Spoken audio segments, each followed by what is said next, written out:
Salut à tous, aujourd'hui dans cette vidéo nous allons voir le problème du DNSSEC qui peut être mis en place dès lors qu'on fait un transfert de nom de domaine. Eh bien on voit ça tout de suite après l'intro.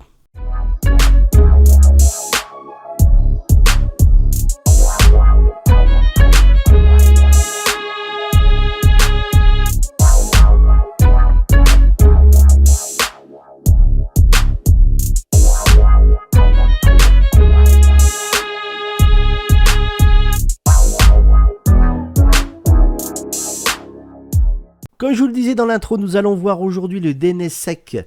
Qu'est-ce que c'est exactement ce DNSSEC? En fait, déjà, on va essayer de comprendre un peu ce que c'est. Alors, DNSSEC, c'est en fait la sécurisation du DNS. C'est une clé cryptographique, en fait, qui va être mise dans votre nom de domaine, si le DNSSEC, bien sûr, est activé. Donc, cette clé cryptographique, en fait, vous permet quoi? Comme on peut le voir sur le schéma ici, d'éviter, en fait, d'être attaqué, en fait, et que quelqu'un injecte dans les DNS du nom de domaine une fausse IP ou un faux DNS et en fait envoie sur un site fake. Voilà. Donc voilà à quoi ça sert et comment marche un DNSSEC.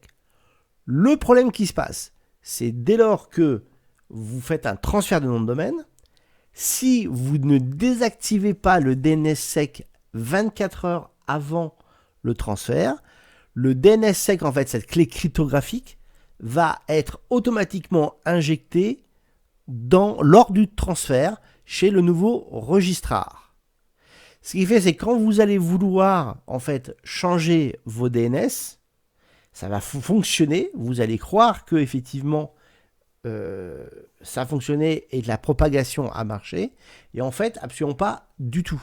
La propagation ne marche pas, il y a un blocage en fait à ce niveau-là de sécurisation, hein, je vulgarise, ce qui fait que vous aurez beau essayer de changer vos NS, etc.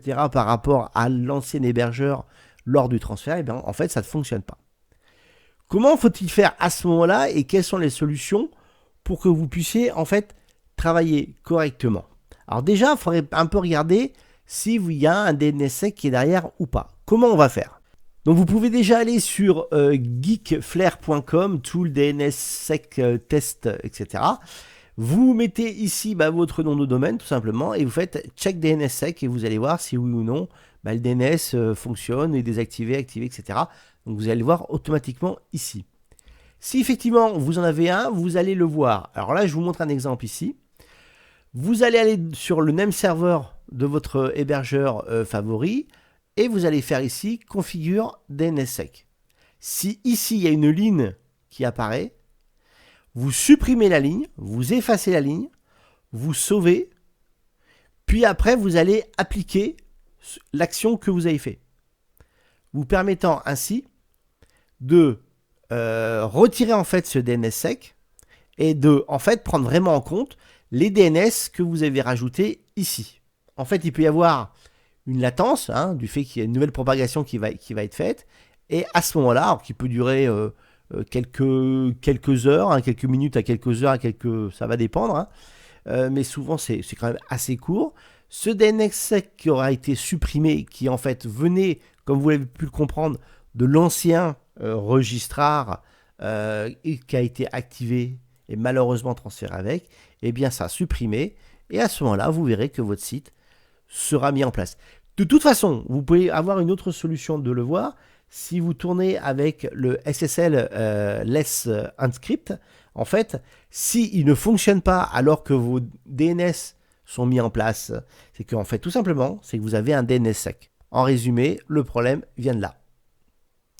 Voilà, bon, alors j'espère avoir été clair, et puis je vous dis à une prochaine vidéo. Et si vous avez des questions, n'hésitez pas, commentez, et puis pendant que vous y êtes, n'oubliez pas d'aller liker et vous abonner pour une prochaine vidéo. Salut à vous!